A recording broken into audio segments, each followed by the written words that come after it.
Jean Messia, hier s'est tenu à Paris le procès de Valeurs Actuelles contre Daniel Obono. C'était finalement la liberté de la presse. Certains diraient même l'esprit Charlie, puisqu'il était présent en faveur de Valeurs Actuelles Philippe Val, l'ancien directeur de la publication de Charlie Hebdo, contre l'indigénisme, le décolonialisme, contre finalement cette gauche qui veut tout interdire. C'est en tout cas, pour avoir été présent moi-même au procès, c'est l'impression que j'en ai eue. Vous-même, qu'est-ce que vous en avez pensé ? Écoutez, moi, depuis le début de cette affaire, je soutiens Valeurs Actuelles. Alors, on a le droit de trouver que cette fiction est de mauvais goût, on a le droit de ne pas l'aimer, on a le droit de ne pas apprécier, mais enfin, dans un pays démocratique, le fait d'être choqué ou le fait de ne pas aimer quelque chose n'est pas illégal, comprenez ? Donc, c'est exactement d'ailleurs la même chose pour l'affaire Mila. Vous avez le droit Mila a le droit de choquer. La liberté d'expression, c'est ça, c'est pas la liberté de dire ce qui plaît à tout le monde, d'accord ? Alors moi, si vous voulez, c'est toujours pareil, je m'étonne du deux poids deux mesures de tous ces types là, soi-disant de gauche, qui prônent l'humanisme, la tolérance, la bienveillance, la main sur le cœur, et qui portent des valeurs sirupeuses en bandoulière. Mais effectivement, quand ces valeurs-là, évidemment, sont utilisées contre eux, rien ne va plus. Leur logiciel bug complètement. Donc, par exemple, ils n'ont rien trouvé à redire quand Youssoupha a chanté de vouloir violer Marine Le Pen, quand tous ces rappeurs crachent leur haine et leur comment dirais-je, leur désamour venimeux de la France à longueur de journée, qui sont homophobes, sexistes, qui se trimballent dans des grandes bagnoles avec des armes, etc. Là, ils considèrent que c'est de l'art, c'est de la musique, et que ça ne tombe évidemment pas sous le coup de la loi. Mais du coup, on a envie de leur dire, mais attendez, ce qu'a fait Valeurs Actuelles, c'était une fiction. Donc pourquoi ça n'est pas considéré comme les autres fictions que vous avez défendues pour ce qu'elles sont, c'est-à-dire des fictions ? Je sais pas. Alors, on avait évidemment la France Insoumise, on avait aussi pléthore d'associations. Il y avait M. Sylvain Affoy et M. Egounchi sous son pseudo de la Ligue de défense noire africaine. Il y avait la Maison des Potes. Il y avait aussi SOS Racisme, évidemment. SOS Racisme, du coup, que vous allez retrouver aussi au tribunal, finalement, mais cette fois en rôle inverse. C'est-à-dire que c'est très étonnant parce que toutes ces belles âmes qui ont été au procès hier en se drapant des oripeaux, de l'antiracisme, de la lutte contre la haine et toutes ces inepties qui sont bêlées à longueur de journée, je ne les ai pas vus venir me soutenir quand le patron de SOS Racisme m'a ouvertement traité de chameau. Il faisait suite à une déclaration de Yacine Bellatar qui a été le premier en fait à me traiter de chameau, et ils ont dit non, Yacine Bellatar est un comique, il a le droit. Vous ne pouvez pas attaquer un comique, justement, il est là pour faire rire. Donc s'il se fout de votre gueule, même en vous insultant, en vous animalisant, c'est pas très grave. D'accord ? Donc c'est passé. Ensuite, à la limite, on peut l'admettre. Admettons que c'est un humoriste et que c'est son boulot. Exactement. Mais lorsque le président d'une association dont la raison sociale et l'objectif politique est de lutter contre le racisme est attendu qu'il n'y a pas de pire racisme que d'animaliser un être humain, d'accord ? Eh bien, le fait que ce type-là finalement n'ait été dénoncé par personne, que je n'ai été soutenu par personne, par toute cette fange-là qui a manifesté hier, personne n'est venu dire « c'est scandaleux ». Alors, il y a, évidemment, pour être tout à fait honnête, il y a des gens qui ne sont pas de mon bord qui m'ont soutenu. Jean-Michel Apathy, par exemple, avec qui on ne peut pas dire que j'ai des accointances politiques, s'est fendu d'un tweet en disant « mais le tweet de Dominique Sopo, le président de SOS Racisme, est une abomination ». Éric Nolot, même chose. Il y a comme ça des gens qui se sont exprimés pour dénoncer le propos du président de SOS Racisme à l'époque, mais pas ceux qui ont manifesté hier pour soutenir Obono. De manière générale, Jean Messia, on a l'impression quand même, alors certes la gauche est encore médiatiquement, culturellement majoritaire, mais est-ce qu'on n'assiste pas en ce moment quand même à une espèce de bascule en soi, le fait que SOS Racisme passe pour racisme, passe au tribunal pour injure raciste face à vous, c'est une belle illustration de ça.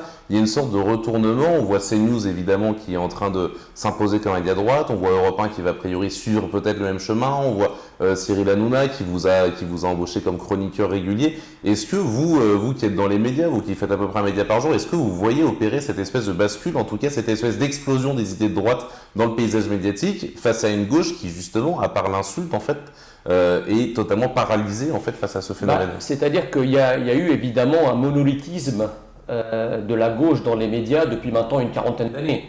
Je veux dire qu'on me cite un seul journaliste de droite dans le service public audiovisuel. On n'en a pas beaucoup, sinon aucun. Qu'on me cite un seul journaliste de droite dans toute la presse qui est, en tout cas, dans ces organes de presse qui ont pignon sur rue, qui sont subventionnés avec nos impôts. Je veux parler de Libé, du Monde, etc. Or, bizarrement, ce sont les mêmes radio et télé du service public, Libé, Le Monde, qui dénoncent le fait qu'il y a certains médias qui ont une ligne éditoriale. 40 ans de monolithisme gauchiste ne les avait pas dérangés. Mais un peu de pluralisme et le fait de sentir que leur magistère idéologico-moral se trouve un tantinet érodé par l'apparition de médias qui ont une ligne qui n'est pas de gauche, là ils entrent dans une espèce de transe apoplectique, ils ne comprennent pas ce qui leur arrive. Alors, ce que je dis, c'est que vous parlez de bascule, moi je parlerais plutôt d'érosion. C'est-à-dire, il faut reprendre, c'est très intéressant parce qu'il faut reprendre tous les travaux de Thomas Kuhn et des sciences sociales. Thomas Kuhn qui raisonne sur la notion de changement paradigmatique. Et il dit qu'en fait, un paradigme installé, un paradigme économico-politique, il a deux aspects. Il a l'heuristique négative et l'heuristique positive. L'heuristique négative, c'est le hardcore, c'est-à-dire le noyau dur, le cœur du réacteur nucléaire idéologique, et il a une périphérie, c'est-à-dire des idées qui en découlent.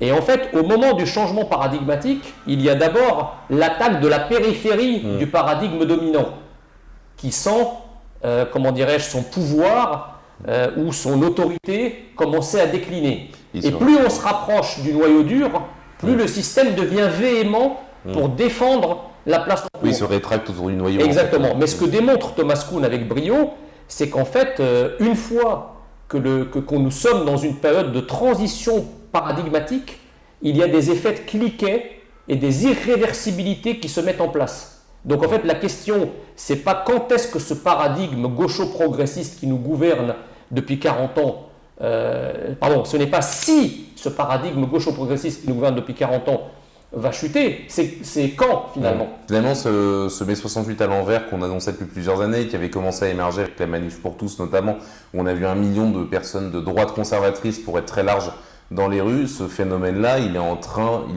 d'apparaître en fait, il est en train d'agir en fait en quelque sorte. Il est en train d'agir, mais On est peut-être trop optimiste encore. Hein, mais non, pas du tout, parce que je peux vous dire que si on élargit un peu le spectre analytique au niveau mondial, vous vous apercevrez qu'en fait, ce paradigme-là qui était mondial avec des spécificités nationales, mais il y a quand même des gros traits, des gros points communs de ce paradigme dans les pays occidentaux, on s'aperçoit qu'il est en train de prendre la flotte de partout. Je veux dire, quand la Grande-Bretagne décide de sortir de l'Union européenne, par exemple, et de rétablir sa politique migratoire en fonction de ses intérêts, on a bien quelque chose qui est en train de lâcher. Lorsque l'Amérique, par laquelle est arrivé au début des années 80 le néolibéralisme, le sans-frontiérisme, toute cette mondialisation que nous connaissons, vote pour Donald Trump, c'est pareil. Alors vous allez me dire, oui, mais Biden a gagné. Mais c'est ce qu'explique Kuhn, c'est que dans une période de transition paradigmatique, il peut y avoir des flux et des reflux, mais la tendance est toujours la même, vers le changement. D'accord ? Et donc moi je pense que comme au début des années 80, la France est toujours un peu en retard dans ce mouvement mondial, mais elle finit toujours par le rejoindre. Rappelez-vous qu'en 81, au moment où le monde se convertissait au néolibéralisme et au sans-frontiérisme, la France votait Mitterrand. sur un programme qui était celui du paradigme antérieur, pour le proroger. Mais qu'en réalité, dès 1983, Mitterrand n'a pas pu tenir, et malgré le fait que ce soit la même personne, ce fut une autre politique, c'est le virage de la rigueur qu'on a appliqué. Donc moi, je suis très optimiste, je pense que ce paradigme qui nous gouverne et qui nous étouffe depuis tant d'années et qui, à son corps défendant, volontairement ou involontairement, a organisé notre dépossession, notre déracinement identitaire, eh bien, il est en train, à son tour, d'être dépossédé et déraciné.